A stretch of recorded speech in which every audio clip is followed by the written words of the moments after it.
Salam Indonesia, salam Nusantara dari Sabang sampai Merauke, dari Medan sampai Pulau Rote. Mantaplah iman kita, mantaplah kasih kita, mantaplah pengharapan kita tentunya dalam Yesus Kristus menjadi Tuhan dan Juru Selamat kita dan Juru Selamat dunia. Jangan katakan bahwa Yesus bukan Tuhan, jangan katakan pula bahwa Yesus bukan Juru Selamat. Dia adalah Tuhan, dia adalah Juru Selamat kita. Kalau engkau percaya, engkau akan diselamatkan. Kalau tidak percaya, engkau akan dihukum. Yohanes 3 ayat 36. Dan juga Alkitab mengatakan dalam Yohanes 14 ayat ke-6, akulah jalan dan kebenaran dan hidup, tiada seorang sampai kepada Allah kalau tidak melalui aku. Dan Petrus mengatakan dalam Kisah Rasul 4 ayat 12, dan keselamatan tidak dalam siapapun juga selain dalam Dia Yesus Kristus, karena di bawah kolong langit tidak ada nama lain yang diberikan kepada manusia yang olehnya kita diselamatkan. Yohanes 3 ayat 6, karena begitu besar kasih Allah akan dunia ini, sehingga Ia mengaruniakan anaknya yang tunggal, supaya setiap orang percaya kepada yang tidak binasa, melainkan beroleh hidup yang kekal. Mantap! Dengan hati percaya engkau dibenarkan, dengan mulut mengaku engkau diselamatkan. Roma 10 ayat 9 dan 10. Kiranya Tuhan Yesus memberkati kita dan Tuhan telah menolong kehidupan kita. Dan sebelumnya mari kita berdoa. Terima kasih Tuhan, biarlah malam ini kekuatan Tuhan, kekuatan firman, kekuatan Roh Kudus, kekuatan doa, kekuatan iman menyertai kami dalam kehidupan ini. Dalam sebentar kami mendengarkan firman Allah, engkau cerahkan semua kami yang mendengar dalam nama Yesus. Amin. Puji nama Tuhan. Saya akan membacakan di dalam Kisah Rasul 3 ayat 1 sampai dengan 10. Pada suatu hari menjelang waktu sembahyang, yaitu pukul 3 petang, naiklah Petrus dan Yakobus ke bait Allah. Di situ ada seorang laki-laki yang lumpuh sejak lahirnya, sehingga ia harus diusung tiap-tiap hari. Tiap-tiap hari orang itu diletakkan di depan pintu gerbang bait Allah yang bernama Gerbang Indah, yang untuk meminta sedekah kepada orang yang masuk ke dalam bait Allah. Ketika orang itu melihat bahwa Petrus dan Yohanes tidak masuk ke bait Allah yang minta sedekah, mereka menatap dia, dan Petrus berkata, lihatlah kepada kami.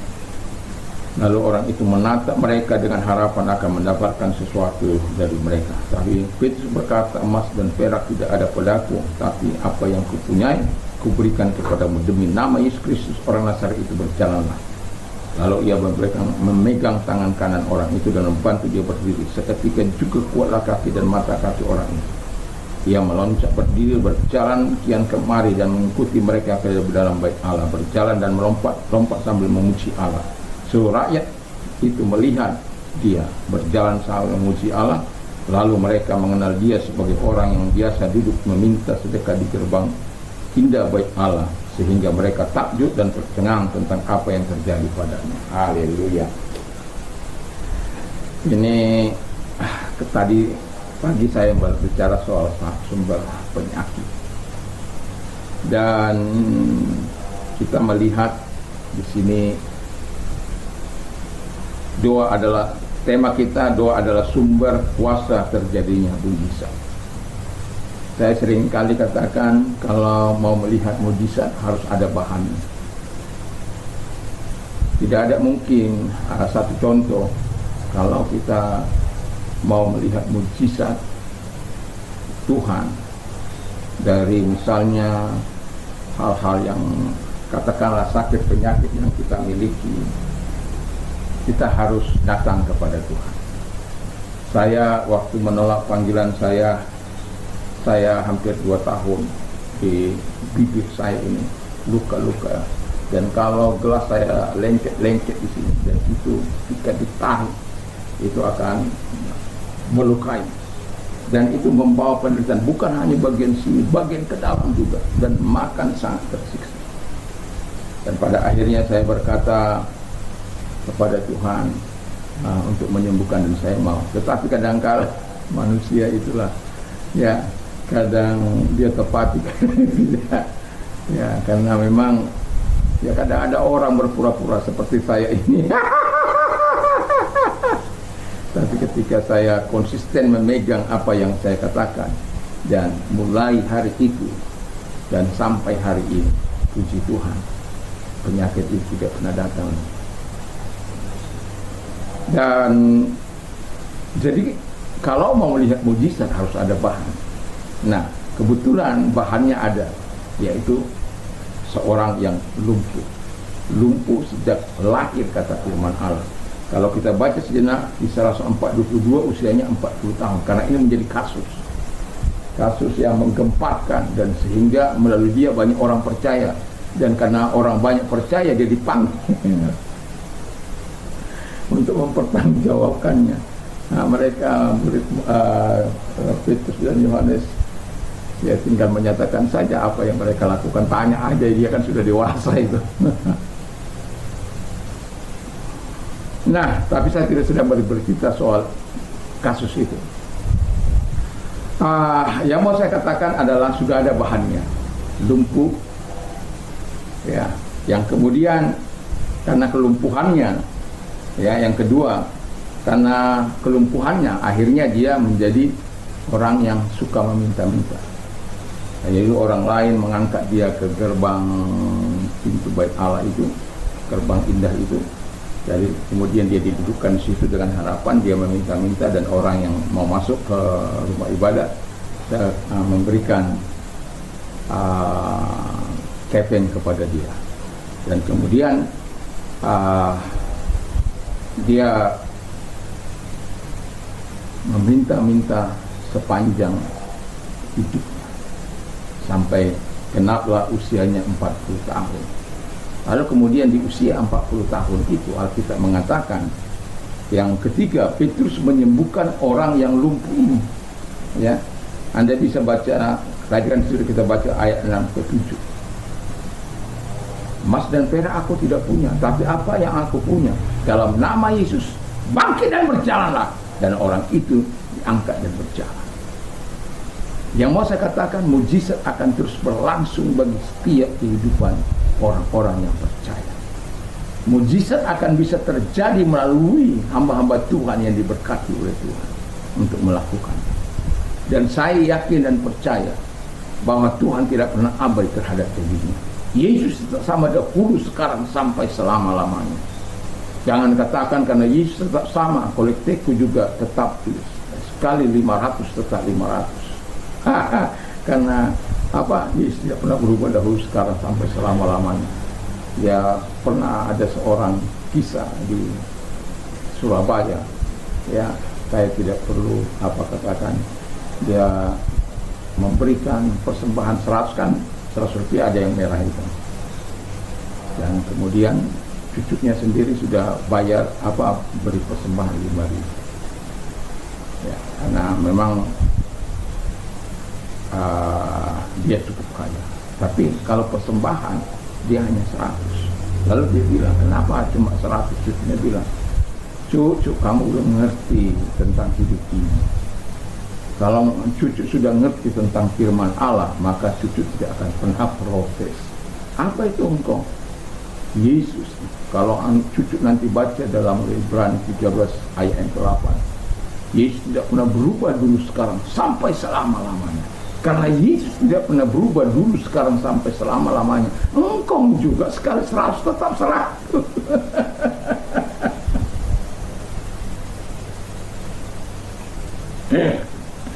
Ya, karena kalau orang memutarbalikkan kebenaran hanya untuk keuntungannya. Oke, kita lanjutkan. Jadi Petrus melakukan mujizat. Kita mungkin nggak berapa, karena ada banyak kan hamba Tuhan itu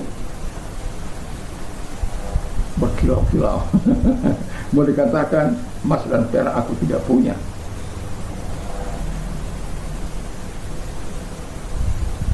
Berlimpah dia.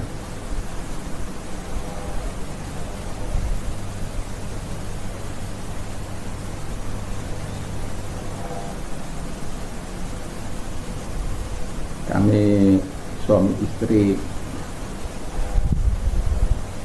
pernah mempersembahkan hampir setengah kilo emas, walau pada waktu itu masih murah.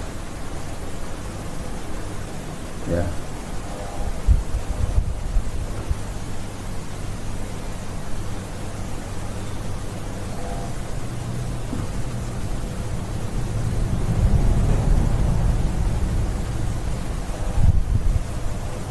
Cincin pernikahan, apa yang kami punya kami persembahkan untuk Tuhan.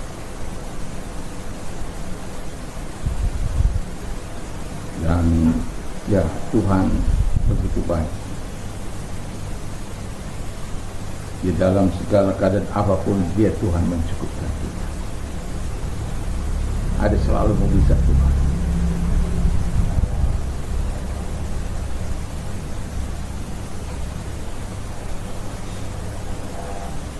Saya punya peninggalan dari orang tua itu.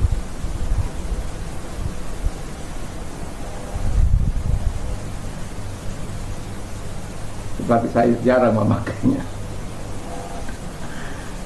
Karena saya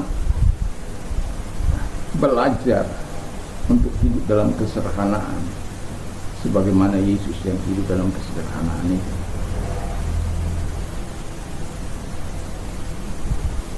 Dan itu sebabnya saya tidak takut dalam kesederhanaan itu untuk berharap kalau saya sakit, anak saya sakit atau istri saya sakit, tinggal menumpahkan tangan kepada mereka. Apakah Tuhan tidak menjawab? Ya kadang ya. Tapi yang saya mau katakan, Tuhan itu tidak pernah abai terhadap kita. Kalau saya sakit, tinggal menumpahkan tangan saja atas diri saya. Dan Tuhan tidak pernah mengecewakan. Kalaupun terjadi proses, ya, tapi Tuhan tidak pernah tidak menyembuhkan. Lalu yang mau saya katakan, Petrus melakukan mujizat karena kuasa Allah. Yang pertanyaan saya, sumber kuasa Allah itu dari mana? Ada banyak orang percaya tetapi tidak mampu melakukan mujizat terhadap dirinya saja, dia nggak bisa. Masih ketakutan. Apalagi untuk orang lain. Terhadap dirinya sendiri, dia tidak mampu melakukan mujizat itu. Kalau sakit, dia tinggal makan obat. Padahal Tuhan itu mengajar kita untuk melakukannya. Apalagi untuk orang lain, dia tinggal sekedar lip service saja. Tapi kalau engkau hidup dalam kesungguhan hati kepada Tuhan, saya yakin dan percaya, sama seperti engkau mempercayai Allah dalam kehidupanmu ketika engkau menumpahkan tangan atau pada orang lain juga engkau akan lakukan yang sama. Kenapa? Tuhan itu tablik di atas segala tadi. Tapi sumbernya dari mana? Dari Tuhan. Melalui bagaimana? Belajarlah untuk berhidup beriman dan berdoa seperti Cornelius, seperti Petrus. Orang yang beriman dan hidup dalam doa, energi itu datangnya dari Tuhan. Tapi tidak datang dengan begitu saja. Karena ketekunan mereka yang berdoa, karena ketekunan mereka kepada Tuhan, karena iman mereka, dan Tuhan melakukan mujizat. Dan saya tidak mau katakan mulut-mulut. Biarlah kita orang yang sadar doa adalah sumber kuasa terjadinya mujizat. Kalau engkau mau melihat mujizat Allah, berdoa, berpuasalah, menangislah di hadapan Tuhan. Percayalah, siapa yang tahu hati kita, pikiran kita, hidup kita? Hanya Tuhan. Tapi saya mau katakan kepada kita, kalau engkau orang yang hidup di hadapan Tuhan, maka Tuhan akan melakukan hal yang besar, hal yang luar biasa dalam hidupmu. Dan mari, kalau engkau rindu melihat mujizat dan mujizat terjadi, setialah berdoa dalam kesetiaan kepada Allah, doa dan puasa. Karena ada kadang-kala, kata firman Allah, ini hanya dapat diusir hanya dengan doa dan puasa. Jadi selalulah ambil waktu untuk bisa berdoa dan berpuasa di hadapan Tuhan. Kau akan melihat kebaikan dan kemurahan Tuhan, pertolongan Tuhan dalam hidup maupun kepada orang lain. Tuhan Yesus memberkati. Mari kita berdoa. Terima kasih. Mujizat masih tetap ada bagi kami orang-orang yang percaya, dan kami yakin dan kami percaya Kau tidak akan pernah lalai menggenapi janji-Mu kepada setiap kami yang sungguh-sungguh berharap kepada-Mu, yang berdoa dengan tekun dengan sungguh kepada Bapa di surga dalam nama Tuhan Yesus Kristus. Bapa, kami menyerahkan hidup kami, dan kami juga berdoa kiranya Tuhan memberikan pencerahan kepada mereka yang kena firman Allah, dan mereka yang sakit dalam nama Yesus, apapun sakit penyakitmu, ketika engkau sudah mengetahui apa penyakitmu dalam nama Tuhan Yesus Kristus. Tetapi saya mau katakan kalau itu hukuman Tuhan, bertobatlah dan serahkan diri pada Tuhan, dan Tuhan mau menyembuhkan engkau. Dalam nama Yesus segala sakit penyakit mereka tidak akan keluar, dan oleh gilu-gilu daripada Tuhan Yesus Kristus mereka semua. Terima kasih. Dan kalau engkau sedang mengalami permasalahan, datang kepada Tuhan, angkat kedua tangan. Tuhan lihat tangan-tangan kepada dalam nama Yesus, menolong mereka. Tuhan memberkati mereka sehingga Tuhan mereka memuliakan engkau karena pertolongan yang engkau berikan. Dalam nama Yesus, haleluya, amin. Tuhan Yesus memberkati kita malam ini, dan jangan lupa berdoa, baca firman Allah untuk menyampaikan permohonan-permohonan kita kepada Allah, dan jangan lupa memperkatakan firman Allah. Mantap, mantap, mantap.